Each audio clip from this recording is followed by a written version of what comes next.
I feel like I left this book feeling completely understood. The twists and turns of this book had me dizzy. It was just gorgeous. It was horrifying. It was gross. I will say that I had a lot of high expectations for this book, and because I need to annotate the in exchange for like your daughter's hand in marriage. Classic, I know.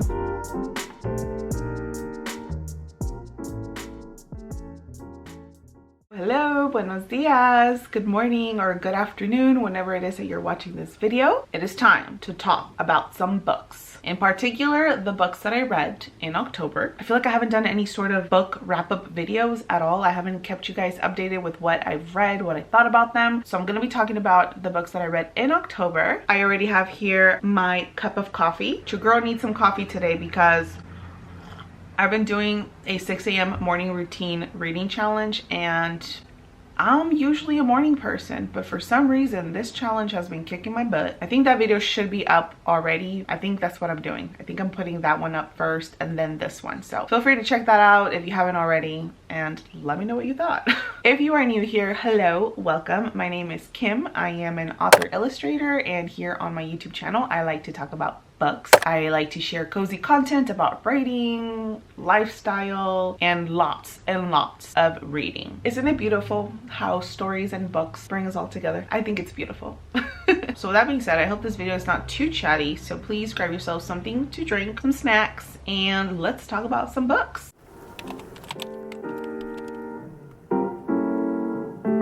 Okay, I have here 6 books that I read. I have here my little notes, that's why I'm looking over here. I read 6 books, I believe, in October. 1, 2, girl, no, it was 5. 1, 2, 3, 4, 5. I read 5. Look at me trying to add another one, thinking that I read fast. I don't. So I have here, I think, 2 5-star books. I have 1 4-star and 2 3-stars. I'm gonna start off with my most current reads and then work myself backwards because that's what's fresh on my mind. I will say that I anticipated to read a lot more books in October than I originally did, but I feel like in October I went full on just doing YouTube a lot more consistently, that my reading kind of suffered from it. But on the other hand, I've been able to see a flux of new subscribers here on YouTube, which I am so happy that I did. So now I'm posting 2 videos a week. But enough about that. Yes, I read 5 books in October. These books that I have on here that I read in October, it's actually a pretty good variety. We have here some horror, we have here some contemporary, we have here an anthology, we have some fantasy, murder mystery. So starting off with the book that I last finished in October, that is Vampires of el Norte by Isabel Cañas. I have the physical book and I read the physical book of this, but it's currently on my Christmas book tree. So obviously I'm not going to pull it because then my whole books are going to come tumbling down, and that's just a lot of work. I will say that I had a lot of high expectations for this book, and I was very disappointed that it did not fulfill my vampire-esque dreams. First of all, this book is marketed as a horror and historical fiction and gothic novel, but honestly for me, I feel like this book read more like just a romance novel. So first, we're already starting off wrong. This was being pitched as horror historical, and I anticipated that those themes to be very present in the book. And sure, it has some horror and gothic and historical fiction themes, but I would say that it wasn't everything. So first, this novel is set in the 1840s, and in particular, it is set during a time when US settlers were stealing land from Texas, and this was when Texas was part of Mexico. The story follows Nena and Esther, who grew up together. Nena is from a wealthy family. Like, her dad is like a ranchero. He owns land. So he's a rancher. I think that's what they're called. I forgot what they called them in the book, but he owns land. So Nena comes from this more, I guess, prestigious family.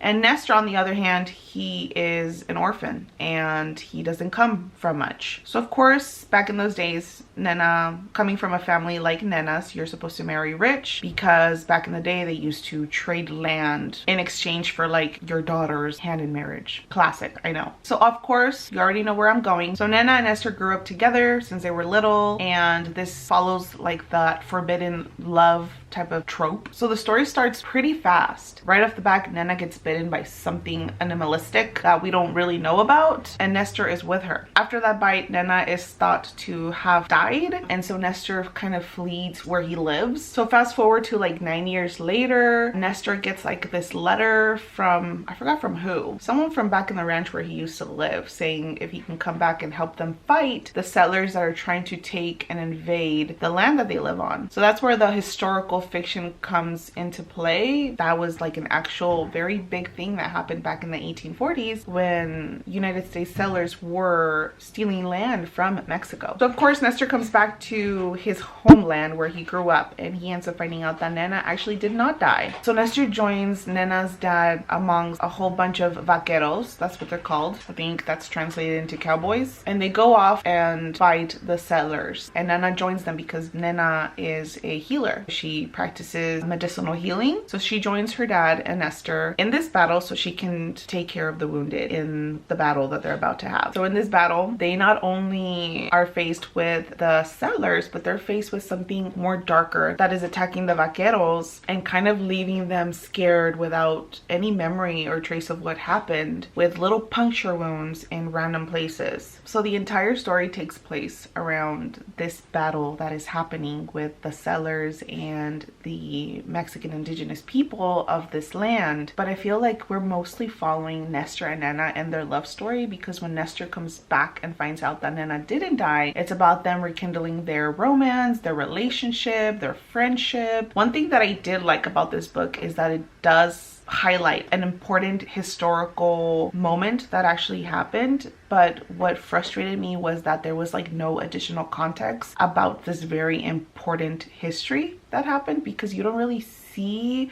or hear in books of that being talked about, you know, settlers invading pieces of land that belong to Mexico. So I feel like if you're going to talk about this very big historical moment that happened, then it should be highlighted more. And I feel like it lacked a lot of extra context. I wish I would have gotten more information about that. And unfortunately, I just didn't get that in this book. Yes, the setting is around this time of history, but it didn't have that, I don't know, like it just didn't provide enough information about what was going on. It was just kind of just sprinkled on there. And I feel like I got the same vibe about the vampires. First of all, if you're gonna name a book Vampires of el Norte, you're literally having the word vampires in the title. Why are the vampires not gonna be more obvious, more present in the book? I feel like the vampires were kind of set off to be like this background shadow that kind of followed our main story, which was a romance story. Also, I didn't feel like the vampires in this story were believable. I don't know, maybe it's because I'm used to reading about our more traditional vampires, like they're more human, and in this novel they were just made to seem very animalistic. Like, I don't know, like they were just like a dog. I don't know, I just didn't like that. It didn't seem believable to me. Call me old-fashioned, but I like a good traditional vampire.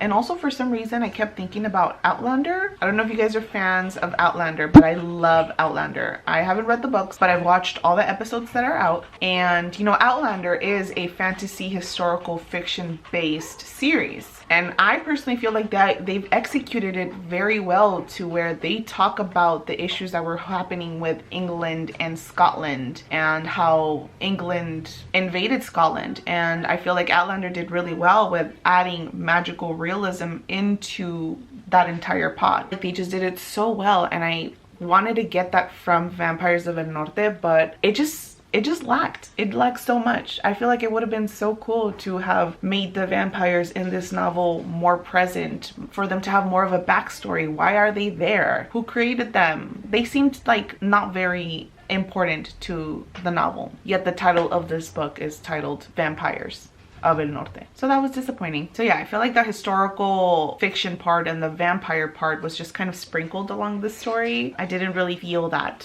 presence of it. Themes that this book navigates that I personally really loved was racism, colorism, and gender dynamics. I always love reading about those themes in books and how they're implemented. So that was Vampires of el Norte for me. I ended up giving this a 3.5 stars. Now moving on to an actual 5-star book that I personally just absolutely loved. This was Her Body and Other Parties by Carmen Maria Machado. I read this on Libby, and let me tell y'all, I need to go get this book because I need to annotate the out of this. I don't think I've read something like this in quite a long time. The last time I felt like this about a book was when I first read the Sandra Cisneros poetry book collection that I have from her. It was just so impactful. It made me feel things that I didn't know I could feel. The writing was just gorgeous. It was horrifying. It was gross, it was intense, it was sad, it was empowering, it was a lot. So this is a short story collection. Genres of this book are fiction, horror, fantasy, LGBTQ, magical realism, and contemporary. It is a short story collection that explores like narratives of the realities of women's lives and the violence that is instilled upon their bodies. So just by me saying that, y'all already know how intense this book gets. Each story is something different, and it explores something different about what it means to be a woman, what it means to have a woman's body. It does navigate queer relationships, it navigates platonic relationships, friendships, the sexual desires of a woman, which, to be completely honest, it was really liberating to read about those type of themes, because I don't know if you guys have read any books that are more based in feminism or just throughout our history and society. Sex in general is meant to be looked upon as dirty and as bad. So it was really refreshing to read something that, yes, it has heavy topics and it's talking about very heavy things, but also it's refreshing to read about a woman's sexual journey and not looked at as that woman's sexual journey as something dirty or something frowned upon, if y'all catch my drift. This is a horrific book. It is a sad book. It is completely gruesome, and unfortunately it is completely relatable with all the topics that Machado talked about. I feel like I left this book feeling completely understood and saddened sometimes to be a woman and what we have to experience by being women, but I feel like that just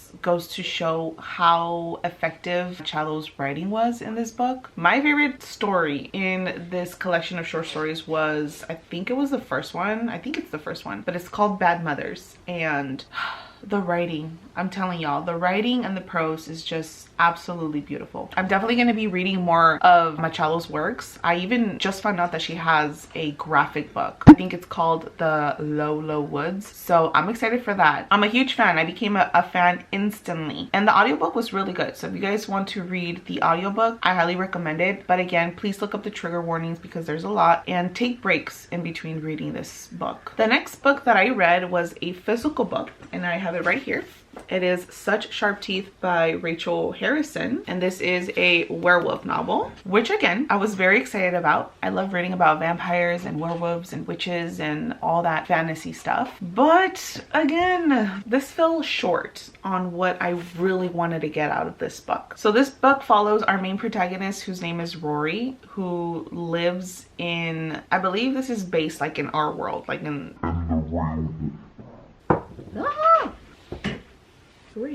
Great. I just spilled some coffee.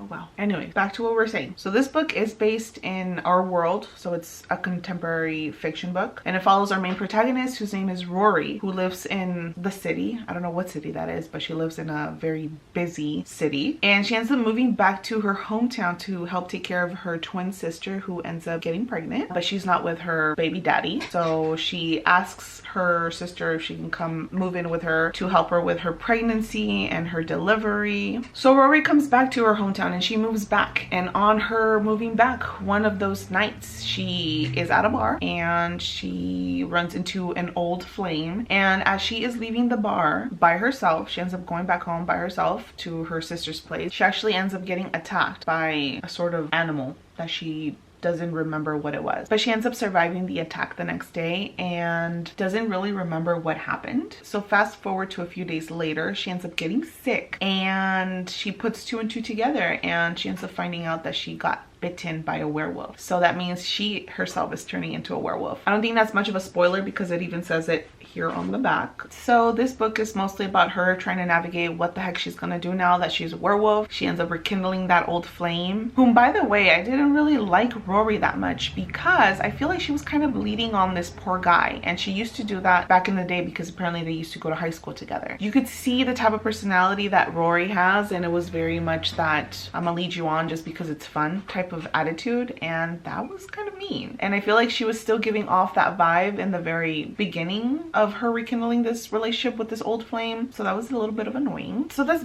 basically what the story is about. It's her navigating what life is like now that she has turned into a werewolf. Some of the themes that I did enjoy of this book were mother and daughter relationships. I really loved that there was a highlight on that, because y'all already know mother and daughter relationships, those can be very complex, and I really like when those type of themes are highlighted. So that was nice to read about. I will say look up the trigger warnings for this book as well, because there is some sexual assault that happens in this book. But overall, I feel like I didn't really get what I wanted from this book. I really thought this was going to be a lot more different. I don't know. When I read werewolf, I was like, whoa, this has to be something, I don't know. Like I thought this was going to be some Teen Wolf type of stuff. And you know, with like the clans and all this backstory that was happening in Teen Wolf, I really thought that I was gonna get this from Such Sharp Teeth, but no. More of a love story, but with hints of, it's more of a love story with one of those individuals being a werewolf. So I mean, that in itself was pretty interesting, but honestly it was okay. So I ended up giving this book 3 stars. All right, the last 2 that I have on here are actually both murder mysteries. So the one that I have on here first is The Only One Left by Riley Sager. This book was super hyped. I kept seeing it everywhere. I kept seeing all my favorite booktubers talk about this book, and it just made me so excited to pick this up. Like I mentioned, this is a murder mystery. It is a thriller. It is a horror book. Let me tell you guys right off the bat, the twists and turns of this book had me dizzy, but dizzy in all the right ways. Let me just read you guys a little blurb that was on the back of this book. By the way, I read this on, or I listened to the audiobook of this one. The little blurb that this book has though, it says, at 17, Lenora Hope hung her sister with a rope. What? Yes, I want to know more. Lenora, why did you hang her?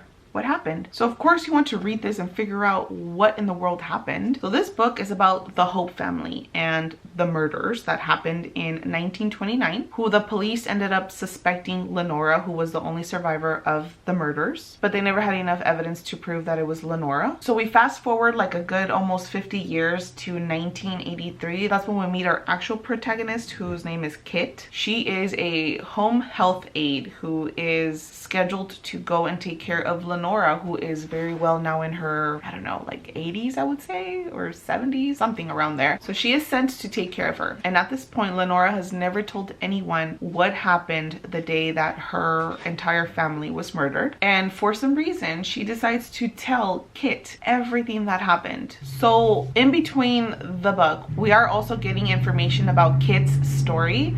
She herself is and has been battling with her own lingering ghosts, which is very much related weirdly to Lenora's story. Of course, at the very end of the story, we end up finding out what exactly happened in the Hope murders and how Kit is weirdly involved. I really liked this book, but the one thing that I didn't really like was how the ending very much, like everything came and was pieced together perfectly to the T. Like everything had a purpose, everything was solved at the end. And I, for one, am not a fan of things just always fitting perfectly. I like a little bit of loose threads.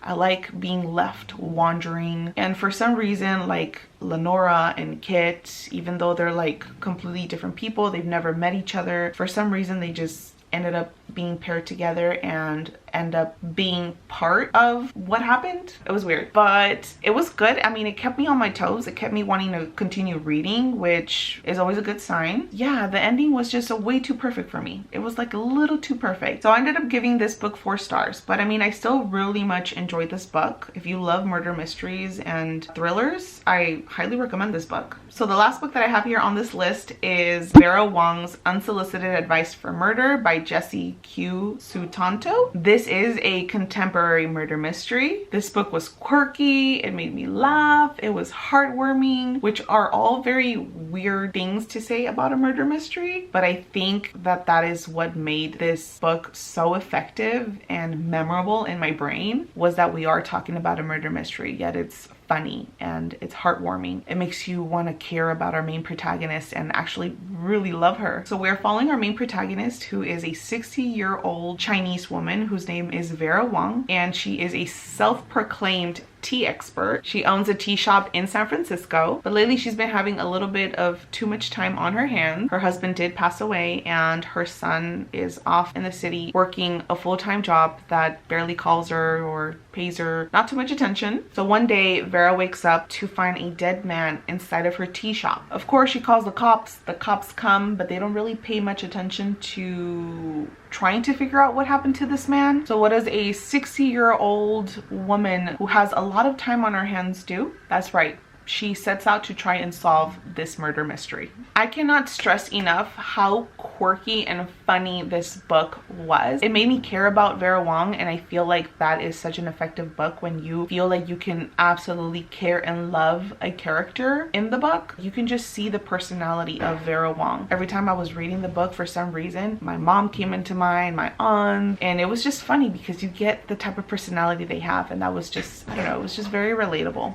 It made me think about my mom and my aunt, which was nice. I listened to the audiobook also for this one, and I highly recommend the audiobook. The audiobook was so good. I wish I had the physical book for this one because I feel like it would have paired really well with listening to the audiobook while reading along. I feel like that would have been a really nice experience, but I don't have the physical book. So if you have the physical book, I also recommend to get the audiobook. I usually listen to all my audiobooks on Libby for free. That's where I listened to Vera Wong's Unsolicited Advice for Murder. So I highly recommend this book. You're gonna have a blast with this book. I gave this a 5 stars. So those were all my October reads for 2023. Honestly, some of these I didn't originally have on my TBR for October. They just happened to just get there because I listened to a lot of audiobooks, and some of these I had put holds on them like a while ago and they became available during October. But honestly, it worked out very well. I actually really enjoyed this little reading list. I think it was a good variety. So that was my October reading wrap up. I hope that you enjoyed this video. Let me know if you've read any of these books in the comments below. Let me know what you thought about them. Let me know if you're thinking of picking one up, or let me know if you need any more information on these books. I would be happy to tell you guys anything that you guys need to know. Thank you so much, friends, for watching. I appreciate you so much. If you enjoy these type of videos, don't forget to hit the subscribe button, to like this video, to engage with this video, as it really helps for the YouTube algorithm to push my videos out to the audience that is for me. So